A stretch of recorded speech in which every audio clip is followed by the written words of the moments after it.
JCB কিছু বলতে চাও? জেসিবি এই যে ঘটনাগুলো ঘটছে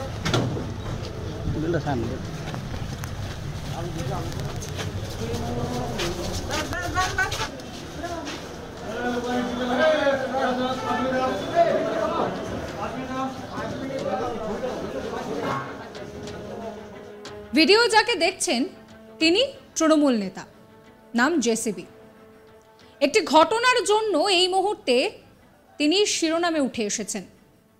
কি ঘটনা সেটা আপনাদেরকে নিশ্চয়ই বলবো, কিন্তু তৃণমূল নেতার এই যে ঢোকা বা তার এই যে বডি ল্যাঙ্গুয়েজ, থানায় ঢোকা, এই বডি ল্যাঙ্গুয়েজের সঙ্গে কার মিল পাচ্ছেন বলুন তো? মনে আছে শেখ শাহজাহানের কথা? শেখ শাহজাহানকে প্রথমবার যখন পুলিশ নিজেদের হেফাজতে নেয়, সেই সময় শাহজাহানের যা বডি ল্যাঙ্গুয়েজ এবং জেসিবি, এদের দুজনের বডি ল্যাঙ্গুয়েজ দেখুন, সেই ছবি কতটা মিল রয়েছে।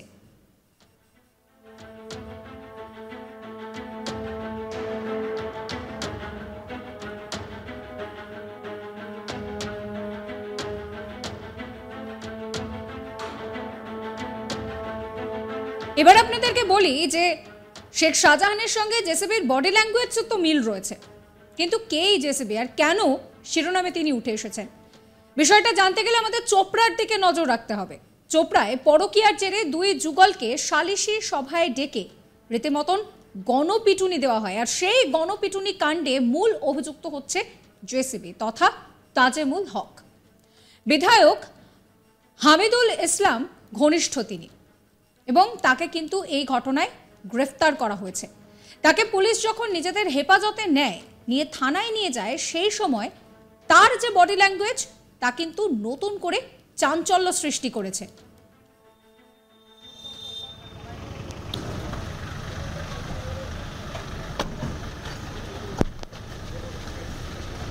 জেসিবি কিছু বলতে চাও? জেসিবি এই যে ঘটনাগুলো ঘটছে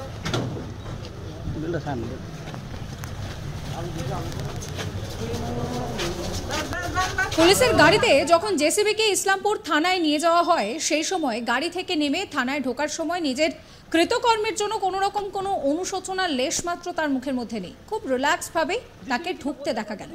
ভাবটা এমন যেন শাসক দলের ছত্রছায়ায় থাকার দরুন পুলিশ কিচ্ছু করতে পারবে না, উল্টে পুলিশই কেঁপে উঠবে তার ভয়। কিন্তু এই ছবি মনে করিয়ে দিচ্ছে সন্দেশখালীর ঘটনা, যেখানে শেখ শাহজাহানকে দেখা গিয়েছিল ঠিক একইভাবে। তবে শেখ শাহজাহানকে দল থেকে সাসপেন্ড করা হয়, পরে জেলা পরিষদের স্থায়ী মৎস্য ও প্রাণী কর্মাধ্যক্ষের পদ থেকেও কিন্তু শাহজাহানকে সরিয়ে দেওয়া হয়েছে। শাহজাহান এই মুহূর্তে হেফাজতে রয়েছে। আর তারপর যে বিষয়টা দেখা যাচ্ছে যে জেসিবি তিনিও কিন্তু একইভাবে বুক ফুলিয়ে ঢুকছেন, দেখে মনে হচ্ছে যে পুলিশ কিচ্ছু করতে পারবে না। প্রসঙ্গত, পরকীয়া প্রেমের জেরে গ্রামবাসীদের সালিশি সভায় গণপিটুনি খেতে হলো প্রেমিক প্রেমিকাকে। উত্তর দিনাজপুর জেলার চোপড়ার লক্ষ্মীপুরের এই ঘটনা সোশ্যাল মিডিয়া এখন ভাইরাল। যদিও এই ভিডিও সত্যতা যাচাই করেনি আজ তাক বাংলা, তবু জানা যাচ্ছে যে এই মহিলা এবং পুরুষ তাদের দুজনকেই বেধড়ক মারধর করা হয়, পরকীয়া রয়েছে তাদের মধ্যে। সেই বিষয়টা জানাজানি হতেই গ্রামবাসীরা একত্রিত হয়ে তাদেরকে সালিশি সভায় নিয়ে যায়। সেখানে সালিশি সভায় তাদেরকে মারধর করা হয়, এরপর তাদেরকে গণপিটুনি দেওয়া হয় সকলের সামনেই। জানা যায় যে গণপিটুনি দেওয়ার পর নিদান দেওয়া হয় যে তারা পুলিশের কাছে অভিযোগ দায়ের করতে পারবে না, ডাক্তারের কাছে যেতে পারবে না, এমনকি সংবাদ মাধ্যমের কাছেও মুখ খুলতে পারবে না। পাশাপাশি এদিন তাদের আর্থিকভাবেও জরিমানা করা হয়। এই ঘটনা জানাজানি হওয়ার পর সোশ্যাল মিডিয়ায় এক্স হ্যান্ডেলে একটি পোস্ট করেন মোহাম্মদ সেলিম। অনেকেই এই ঘটনার সঙ্গে আফগানিস্তানের তালিবান রাজের মিল খুঁজে পাচ্ছেন। মহিলাদের ওপরে তালিবানের নির্যাতনের একটি ভিডিও ঠিক অনেকটা এরকম একবার সামনে এসেছিল। সেই ভিডিওর সঙ্গে হুবহু মিলে যাচ্ছে বাংলার চোপড়ার দৃশ্যটি। যদিও এই ঘটনার পর সুমোটো কেস রুজু করে তদন্ত শুরু করা হবে বলে জানানো হয়েছে। চোপড়ার বিধায়ক হামিদুর রহমান তিনি বলছেন যে পরকীয়া কখনোই মেনে নেওয়া যায় না। সাধারণ মানুষ পরকীয়ার মতন ঘটনা ঘটালে সালিশি সভায় শাস্তি দেওয়া হয়, তবে এখানে বাড়াবাড়ি হয়ে গিয়েছে। তিনি বলেন এটা না হলেই পারত। কি বলছেন হামিদুর রহমান শোনাবো। ভাইরাল ভিডিও হয়েছে, কোনটা ভাইরাল ভিডিও হয়েছে সেটা যদি মেনশন করে বললে ভালো হতো। দেখেন, আপনারা তো মহিলাটাও তো কমপ্লেন করেনি, কিন্তু আপনারা বেশি বেশি খুঁজাই বেড়াচ্ছেন।